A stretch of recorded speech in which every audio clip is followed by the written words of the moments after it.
3 2 1 0.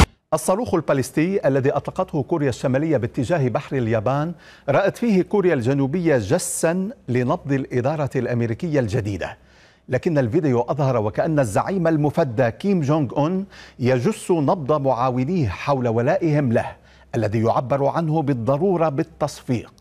كيم عانق مسؤول البرنامج بشكل مغناطيسي، أما الضابط الذي يقف مقابله فاضطر لرفع يديه أمام الكاميرا والتلويح احتفالا خشية غياب كفيه عن المشهد، فيما الضابط الواقف دون تصفيق يعتقد أنه المراقب للتصفيق.